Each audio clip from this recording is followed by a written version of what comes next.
You lift a handful of earth and squeeze it gently. Instead of crumbling into dry dust, it binds together, pitch black and moist, like a dew-soaked chocolate cake. In a loud, hurried world that believes abundant harvests require buying expensive bags of synthetic fertilizer, grueling tilling, and turning foul-smelling compost heaps, Amish farmers quietly smile. They are the keepers of a quiet art where nature performs the heaviest labors on their behalf. Do not rush past this moment, for what you are about to hear will entirely reshape the way you touch Mother Earth. As the years gather, we begin to contemplate a profound truth. The loudest and most ostentatious solutions are rarely the wisest. The hurried rhythm of modern life sometimes leaves us with a common misconception that tending a garden must always be a grueling, back-breaking endeavor, that you must haul heavy bags of soil, hunch over to pitchfork scorching compost piles, and live in constant, anxious fear from one season to the next.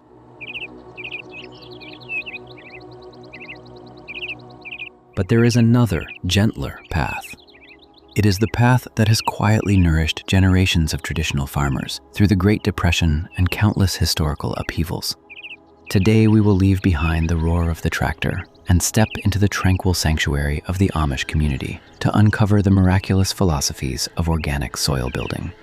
There is no need for bulky plastic compost bins sitting in the corner of the yard, because the most perfect place for decomposition to unfold lies right beneath your heels.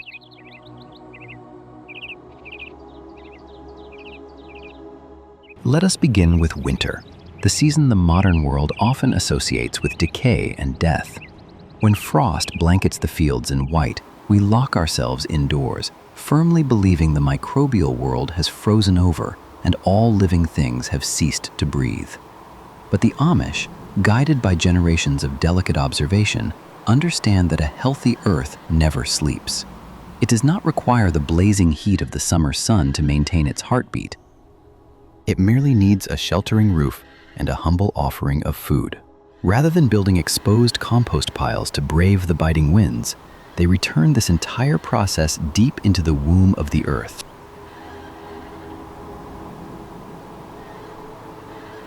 Nestled between the harvested rows, they dig a trench roughly 2 handspans deep, filling it with fallen dry leaves and modest kitchen scraps. They then drape it with a thin layer of soil, mingled with a dusting of warm wood ash from the hearth. That earthen blanket fiercely locks in the warmth of decomposition. On the surface, the world appears frozen in absolute stillness, but deep below, a massive microbial worksite is bustling with life. Earthworms seek out the warmth, while fungi and bacteria tirelessly break down the organic matter. When spring gently knocks at the door, those trenches will have transformed into raised beds of dark, friable humus, eagerly awaiting tender roots. You no longer have to break your back shoveling compost from the edge of the garden to the planting beds, because the fertility has already been incubated exactly where it belongs.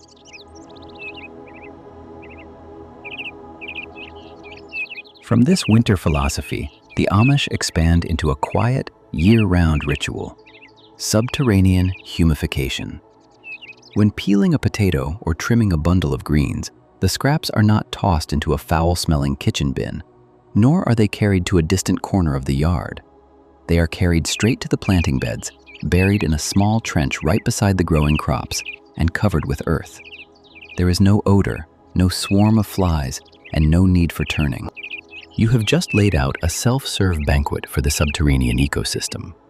The soil embraces the organic matter, holding moisture like a soft sponge and slowly releasing nutrients to the neighboring roots. This is precisely why gardens cultivated in this manner gracefully endure even the most brutal seasons of drought.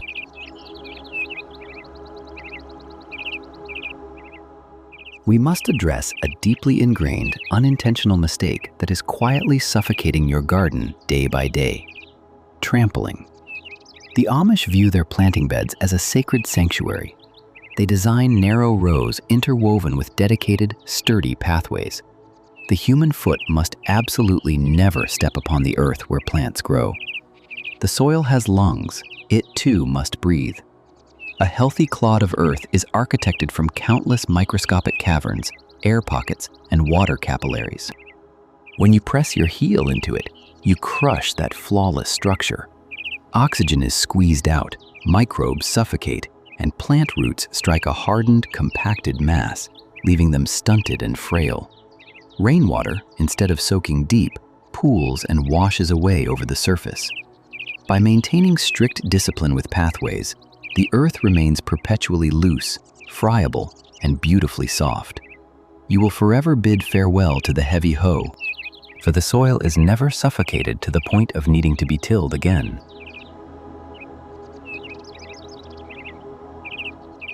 This profound respect for Mother Earth is also reflected in how they treat what we dismiss as weeds. Modern agriculture has indoctrinated us to rip weeds out by the roots, strip the garden bare, and cast everything away. But in a quiet ecosystem, there is no concept of waste. When an Amish farmer spots a non-invasive patch of wild grass, they do not frantically pull it up. They take a blade, slice horizontally near the base, and let the green tops fall right where they stand. In the untamed wild, no one sweeps the forest floor. Leaves fall, decay, and silently nourish all living things.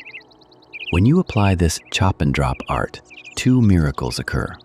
First, the remaining root systems slowly die off, leaving behind countless microscopic biological tunnels that channel water and oxygen deep into the subsoil. Second, the green canopy resting on the surface becomes a cooling blanket for the plant roots beneath the blazing midday sun. As it decays, it returns all its captured nitrogen and minerals back to the earth. Discard those plastic yard waste bags. Let the garden digest itself.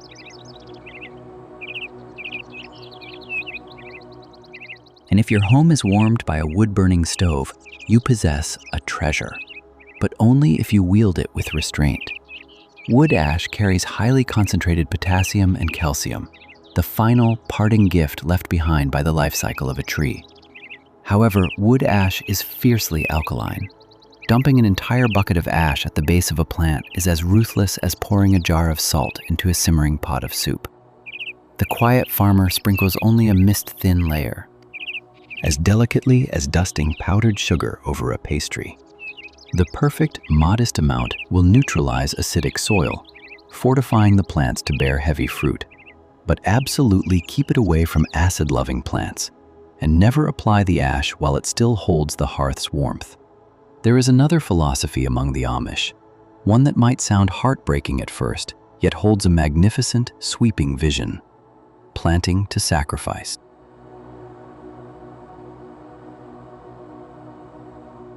We sow peas with the longing to harvest baskets overflowing with plump pods. But in a plot of earth that is barren and exhausted, the Amish do not sow beans to eat. They sow them as medicine to heal the land. The roots of the legume family possess nodules housing nitrogen-fixing bacteria, capable of drawing nitrogen straight from the air and trapping it deep within the soil. The very moment the bean plant bursts into bloom, before it can even form a pod, they take their shears and cut the stem down. A quiet, purposeful sacrifice. If they wait for the plant to bear fruit, all that energy and nitrogen will be drained to nourish the seeds. By cutting it early, that massive reserve of nitrogen remains locked in the roots, slowly melting into the earth, laying out a flawless banquet for the incoming season of corn or tomatoes. It is the mindset of those who care more for the abundance of the future than a fleeting, short-term meal in the present.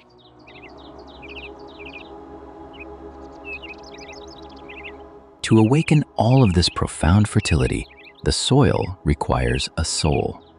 Bags of synthetic fertilizer may be packed with minerals, but they are utterly devoid of a living microbial system. The greatest life forces have resiliently endured the harshest trials of flooding, frost, and searing drought. They are the ultimate masters of survival. The Amish farmer needs only to take a slow, unhurried walk into the woods, brush aside the dry leaves, and gather a handful of dark, earthy-smelling leaf mold to bring home. mixing it into their planting trenches, or steeping it in a watering can. You are not fertilizing, you are transplanting an entire ancient microbial civilization into your garden.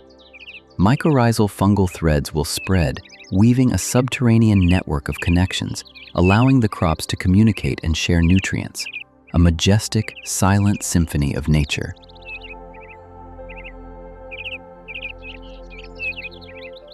When planting tiny, fragile seedlings, the Amish do not coddle them excessively. We often pamper young plants, shielding them carefully and simply hoping they will grow. But indulgence breeds frailty. If a young tomato plant grows too leggy and spindly, they will calmly pinch off the top third of the tender shoot.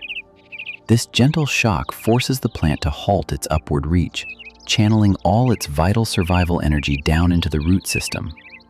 A root network that strikes deep, anchoring fiercely into Mother Earth, is the true key to surviving the blistering, skin-scorching days of drought. Their crops do not grow tall and gangly. They are low, stout, and their roots spiral downward like drill bits. They water incredibly deeply, but the intervals between waterings are vast, forcing the roots to forge their own path in search of subterranean moisture. This is not cruelty, it is the forging of survival.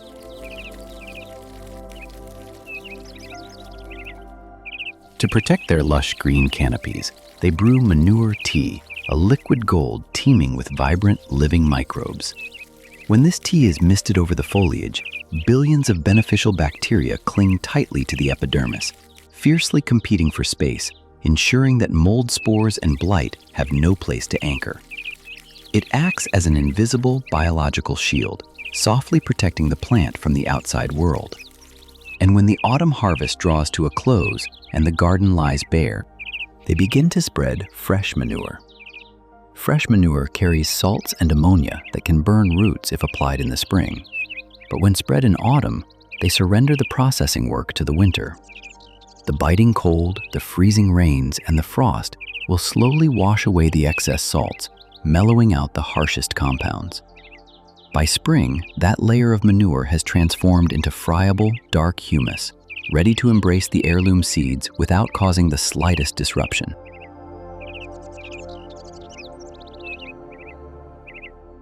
This reverence for Mother Earth reaches its absolute pinnacle in the philosophy of the Sabbath year, a time of rest. Modern humanity is caught in a relentless whirlwind of exhaustion, planting more seasons, driving higher yields, moving ever faster. But according to ancient tradition, every seventh year, a plot of land is left to fallow. No seeds are sown, no earth is tilled. Through the lens of industrial productivity, this seems like a stagnant pause. But to Mother Earth, it is a vital, life-saving retreat. During this period of wild rest, the ecosystem heals itself. Pests lose their familiar food source and drift away. Deep-rooted wild grasses plunge meters below the surface to draw rare, forgotten trace minerals up into the topsoil. In the 8th year, that land awakens with a terrifying, radiant strength, yielding harvests that doubly compensate for the time it stood still. Nothing in nature can operate at maximum capacity forever. The earth requires rest, just as much as our own weary souls.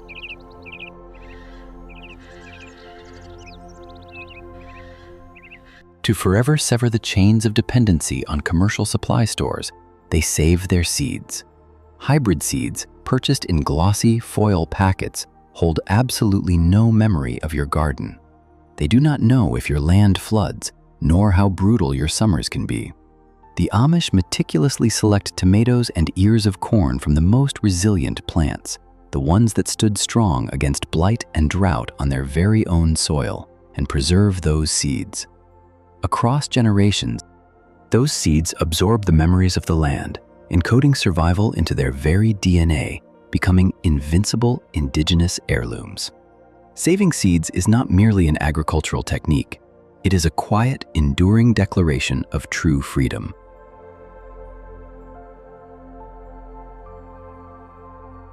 The soil-building philosophies of the Amish are not dark magic.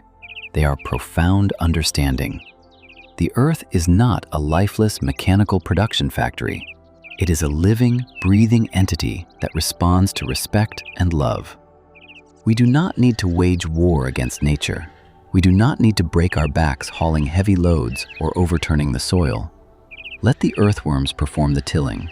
Let the winter handle the composting, and let the wild grasses hold the moisture.